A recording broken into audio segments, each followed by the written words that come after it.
Perfecto ni mara nyingine hapa ndani ya Kajiado TV. Kiti moto. Niite mambo leo kimita pale ambapo tunakuletea viongozi na watu mbalimbali ambao wanabadilisha masuala mbalimbali ya maisha. Hapa leo tuko na kiongozi kijana. Anasema yeye hatozungushwa, hatotishwa na umri wake. Yeye anataka kuwania ubunge wa kiti cha eneo bunge la Kajiado Kusini. Mambo vipi bro? Poa sana. Kwanza mimi kila mara nakaa na vijana. Yes. Nakaa na watu ambao hawajaachana na umri wangu. Nasikia roho yangu iko vizuri sana. Jitambulishe kwa watu wakujue na wajue umetoka wapi, unafanya nini, je unasoma, umelelewa wapi ili tuendelee. Asante sana mambo leo. Nashukuru sana kwa invitation. Nashukuru sana. Na pongezi kwanza sana kwa, unajua mimi nilikuwa najua mambo leo. Nimejua mambo leo tangu kitambo. Na mambo leo mimi nilikuwa namjua kitambo, si mambo leo mwenye namuona leo. Kumekuwa na mabadiliko. Na unajua you used to be a dancer. I was in DB. Na nakumbuka 2016, 2010, used to be a dancer, mlikuwa mnakuja mna dance, so we used to pay like 10 shillings. So naona kuna improvement. So pongezi sana. Asante sana. Pongezi sana. Asante. Kwa majina naitwa Stonik Ng'ida. Mimi ni mkazi wa Loitoktok, Kajiado South. I'm a Kenyan, I'm a law-abiding Kenyan citizen. Who simply means a bright future for the Kajiado South residents. Nice. Yes. Mimi nimezaliwa nimezaliwa Mbirikani. Nice. Mahali inaitwa Nasipa. Mbirikani sublocation. Nikakuwa adopted na shosho yangu alikuwa anaishi Loitoktok town. Nice. Hapa Nkaryorongena. So I was adopted there. Life was tough. I went to DB primary school. I later proceed to Kanga National School in Migori. Later nika join University of Nairobi School of Law for a while. Nika transfer to the Riara University where I'm pursuing my bachelor in education in economics and finance currently. Na pia interests niko nayo ya kuwa mbunge wa Kajiado South despite the challenges. Unajua Waswahili wanasema usidharau mbamba wa reli. So hayo ndio majina yangu. Naishi Kajiado South. Na utasemaje, nataka tutoke tu kidogo. Utasemaje kwa watu ambao are looking down upon you? There's some few individuals ambao wanaamini wewe ni nani, huwezi kuwa mbunge, jina yako sio kubwa, umri wako ni mdogo. Utawaambiaje watu kama hao? Unajua kwa maisha there's a lot of challenges. Kwanza kidogo nikieleza kidogo maisha yangu. Nilizaliwa Mbirikani na nikakuwa adopted na shosho yangu. Na the main reason ya kukuwa adopted mambo leo ilikuwa niende because she was aging up. Niende nimsaidie ile kazi ya pale nyumbani kwa sababu ya kuwa na mtoto. Na kwa Masai obvious wezi mnyima. So I went there. That is why I usually say I was educated by chance. Kwa sababu haikuwa nifanye nini? Haikuwa nisome actually. So I went there 2002, 2003 sikuwa naenda shule. So funny enough 205 kulikuwa na anko yetu, tulikuwa na 206 kulikuwa na anko yetu, tulikuwa tunakaa na yeye kitambo. Kabla uendelee uko na miaka mingapi? 24. Nice. Endelea sasa kwa anko leo. Sawa. Alikuwa mlevi. Unajua kuna ule mtu kwa familia you don't recognize him. Funny enough alikuwa na insist niende shule. He really insisted for a very long time. Aka insist. So hiyo 2006 akaenda kauza mbuzi yake. He had 2 goats. Akaenda kauza hiyo mbuzi. He bought me uniform. He took me to school DB. So the challenge we had, I was so old. Unaona? So singeenda nursery. Unaona? Singeenda baby class. Unaona? So we went tukaenda na yeye. Tukaenda di shuleni. So kufika shuleni Kitu ya kwanza ilikuwa ni kuplead na huyo teacher kwamba excuse this guy asiende nursery, it is too late for him. Tukaenda, we were accepted. Tukakuwa accepted, nikaanza shule. So there were a lot of challenges. There are a lot of challenges. Kutoka hapo, the challenge was, si niko shule sasa. The challenge was, pale nyumbani, mimi ndio nilikuwa kila kitu. I used to wake up at 4. I do the work, I milk the cows. Naenda kusupply maziwa Kamkunji. Those residents can testify. Na supply, then I used to go to school at 8. Naenda na walimu shuleni. So they used to beat me, but ilibidi baadaye wanielewe kwa sababu walimu wengine walikuwa my neighbors. So mimi ndo nilikuwa na, so unaona kabisa really this guy kuna kazi anafanya. So they tried to convince, lakini maisha ikubadilika kwa urahisi. Nikaendelea hivyo, but funny enough I was the top at my class. I was topping. Nice. Congratulations. Thank you. I used to top, lakini mimi ndo nilikuwa, yani nilikuwa na challenges mara nyingi sana. Hujakuja on time, hujafanya mitihani. Time ndio ilikuwa shida. Time ndio ilikuwa. So hawa watu ambao wanakudharau, kabla tujue mambo yako mengine, hawa watu ambao wana kuweka chini, tuwaambiaje hawa jamaa? Haiwezekani. Yani unajua hakuna kitu iwezekani. Kitu ya kwanza, we have seen history. Tumeona kwamba kumekuwa na viongozi wamechaguliwa, viongozi na wananchi bila pesa, bila umaarufu, yani just from nowhere. Example like Katole Metito, when he was elected, it was just like he was a comrade. Unaona? So it is very possible. Awaambia kwamba hakuna kitu iwezekani. Kwanza, kitu ya kwanza, hakuna kitu iwezekani. Secondly, nikang'ang'ana na maisha. When I was in class 6, manti zangu who used to stay in Nairobi waka realize, they realized that this guy anapitia a lot of challenges. Kitu ya kwanza, anapitia a lot of challenges, alafu still he can manage to be the top of his class. So if we take him to a good school, anaweza kuwa na bright future. So they tried. They went to my grandmother, wakamwambia, we want to take this guy to Nairobi school, a school in Nairobi or any other good school. Akawaambia, you know what, mnataka kumpeleka kwa sababu ni number 1 kwa class, pia ni number 1 kwa hii compound yangu, so it is impossible, you can't take him out. Mtazamaji, usitoke, usiende popote. Tuko na ndugu yetu Stonik Ng'ida ambaye anataka kuwania ubunge katika eneo bunge la Kajiado Kusini. Tukirudi atatuambia ni nini kilimpa msukumo kuingia kwenye kinyang'anyiro ambacho kinaonekana ni cha wazito. Usitoke, usiondoke, usiende popote. Karibu tena mpenzi mtazamaji, tuko na Stonik Ng'ida. Stonik Ng'ida. Yes. Hasa wewe? Yes.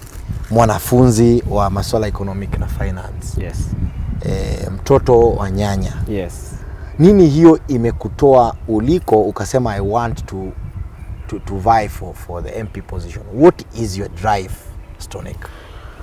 My drive, unajua funny enough, nilikuwa nimepata hii dream when I was in class 4. So nikajua iko siku I really have the will of people at heart, that I really feel these people will be safe under my hands. The youth will be safe under my leadership. Wazee will be comfortable with my leadership and the whole community at large. So nikaamua, since I have this drive from, yani kuna kitu mtu nazaliwagwa nayo.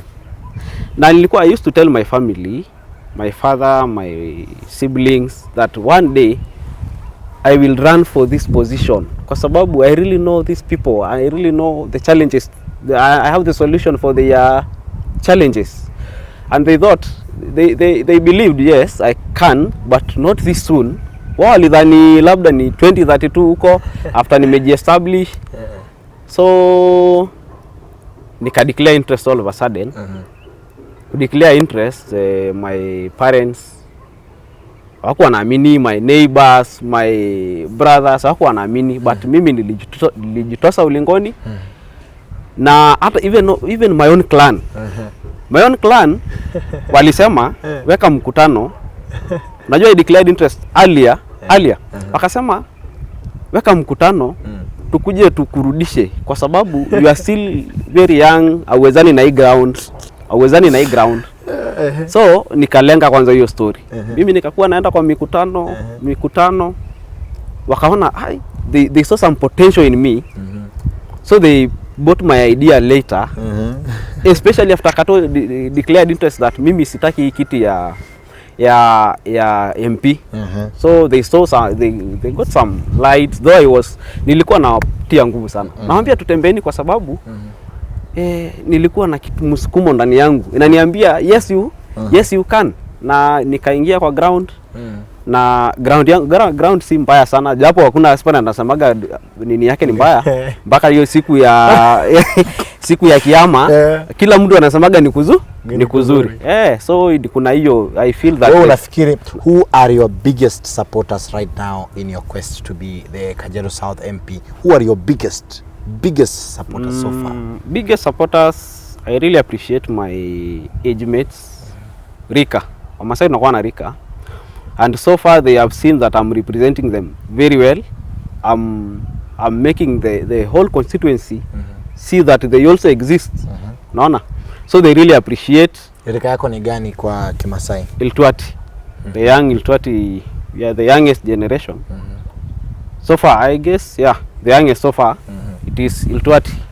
So I have a lot of support from them. I have a lot of support from almost everyone. My hometown, my neighbors walirudi. Baada ya kuona niko serious, walirudi wote and I really appreciate. Sasa bro. Yes. At 24 years, I guess young people, Sisi, we are not very financially stable. Yes. At 24, and politics is a game of resources. Yes. Politics is a game of resources. We have to have a lot of resources financially, resource-wise. Gari ya kwenda kidogo kwa mikutano, mafuta, kuweka mikutano, chai kidogo, venue.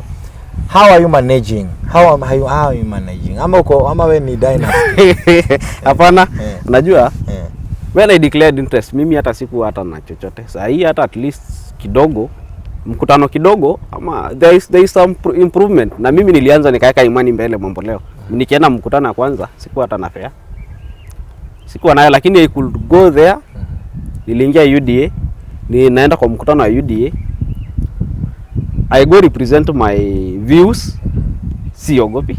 Naenda tunawaambia this is how it is. Mimi ni hustler. Lakini mimi hustler ndo naweza elewa hizi mashida za watu wa chini. So niliweka imani mbele na bado hiyo imani ndio tunatembea nayo. Uko na kisa moja ambao yani unaikumbuka wakati ulianza na huko na chochote ilikuwaje? Tulienda mkutano mahali inaitwa Olkaria. Nilikuwa na maboys wangu lakini tukakosa fare, mimi ikabidi nimeenda mwenyewe. Hasa kwenda mwenyewe, hiyo mkutano it was very successful. One of very successful meetings. Nikaenda.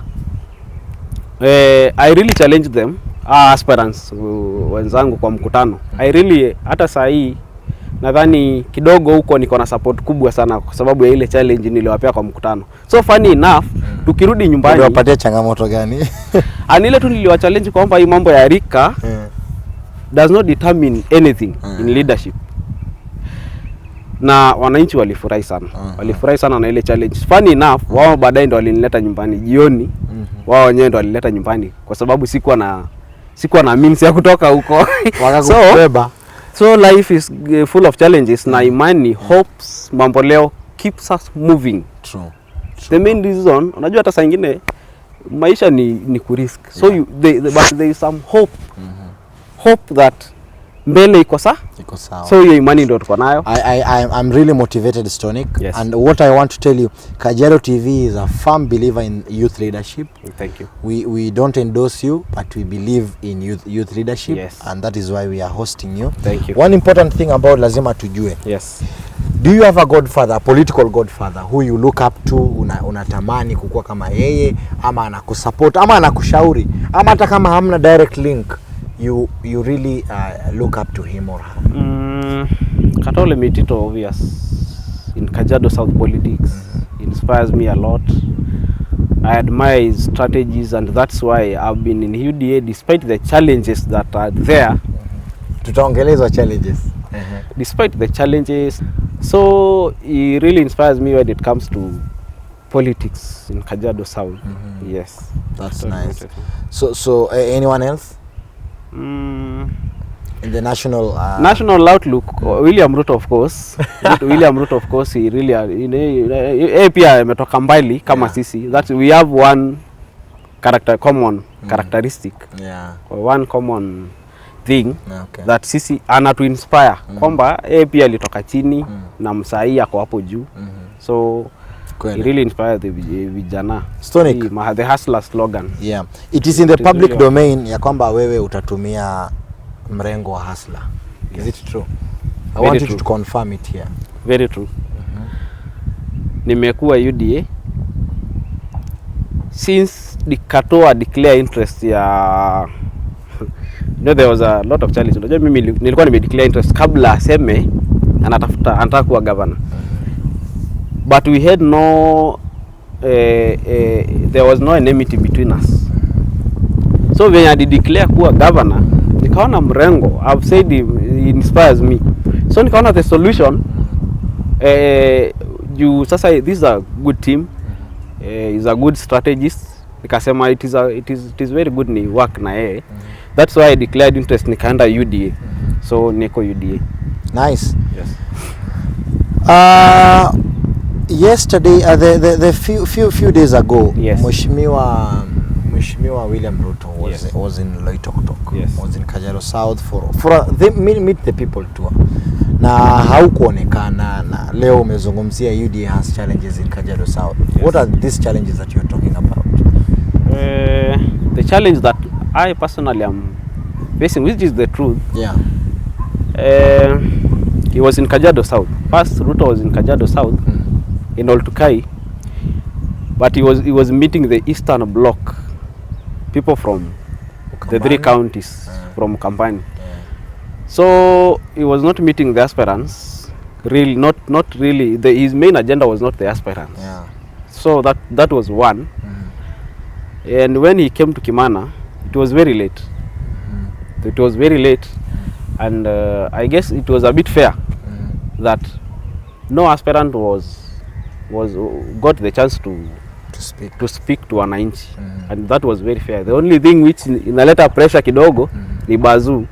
Vile he was mentioned, ikaleta pressure mingi sana. Hata we were told nyinyi kwani ni others. They start challenge kwamba imesemekana kuna Bazu and the others. Naona hiyo ndio pressure tulikuwa nayo kwa ground. But the thing was, it was a bit fair there. So the challenge that I'm facing a bit is that I'm Kato's son in Kimasai tradition. Yes. So they have the challenge that I was facing, lakini sasa naona imetulia. I was being told you cannot be elected as a member of parliament and your father as a governor.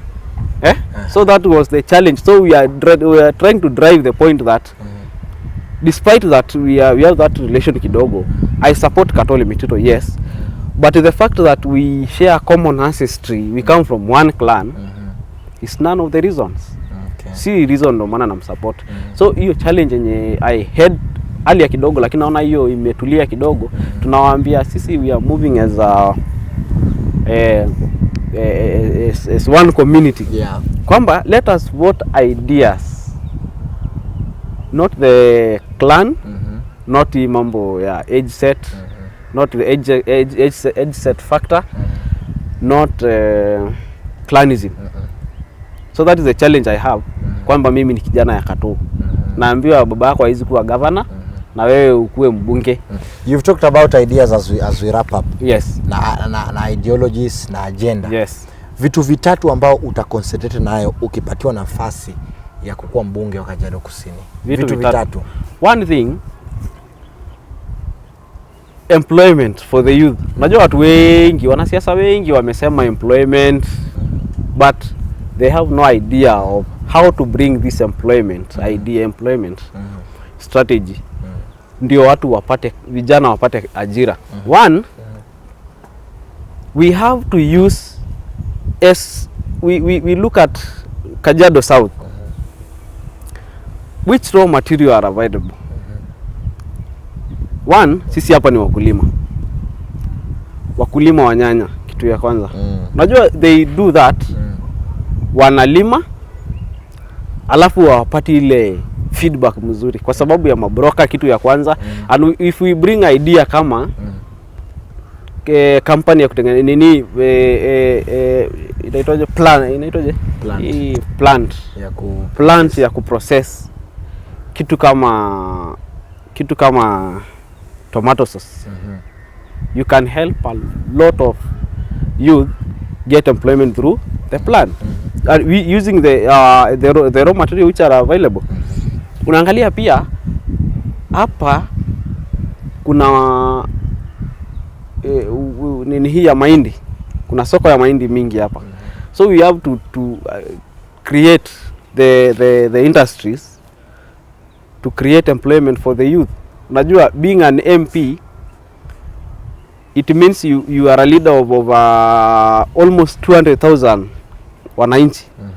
And you have to use the connection, the power given by wananchi kutafutia watu nini nafasi. So create a good network for outside the country, within the government hapa Kenya, na utapata ile advantage itakuwa kwa watu wengi. Another thing, number 2, apart from employment,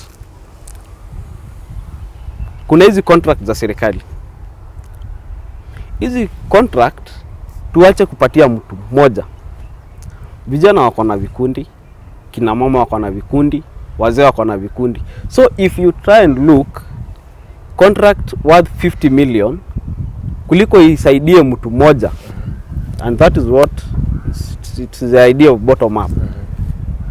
Unaleta hiyo pesa kwa vikundi, inasaidia wale watu wengi. So that's the idea we are trying to bring as a team. That is the idea we are trying to bring as individuals. So to try and change maisha ya hawa wananchi. Another thing, the third thing, najua mimi naangalia uchumi sana. Ukiangalia hapa Loitoktok, mambo leo investors wamejenga manyumba. Those houses are empty.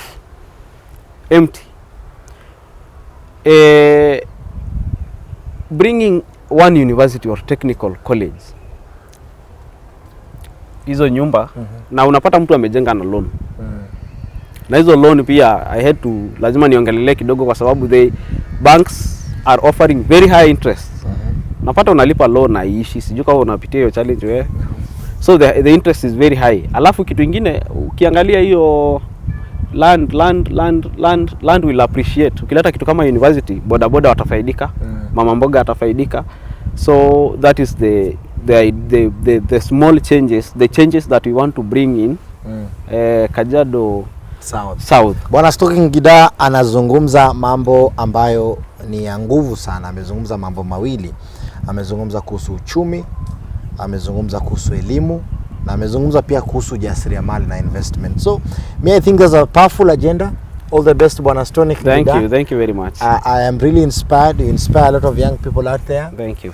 We wish you the best. Na lazima tuseme ya kwamba hapa ndani ya Kajiado TV tumefurahi sana kukuwa na wewe. Thank you. Na kama una maneno yote ya mwisho, angalia ile kamera straight direct pale ili tumalize. Maneno nataka tukwambia na Kajiado South kwamba naombeni tutembee pamoja kwa hii safari. I'm asking for your support. 2022 I be your member of National Assembly kwa sababu mimi sitawaangusha, sitawaaibisha pia. I'll go represent you there very well. I will articulate the issues of common mwananchi, na tuko na imani tutasonga mbele pamoja. Asante sana. Ni Bwana Stonik Ng'ida hapa ndani ya Kiti Moto. Mimi niite Mambo Leo Kimita. Hadi wakati mwingine, endelea kutuzungumzia kwenye mitandao yetu ya kijamii, Kajiado TV, Twitter Kajiado TV, Facebook Kajiado TV, na subscribe kwenye YouTube Kajiado TV.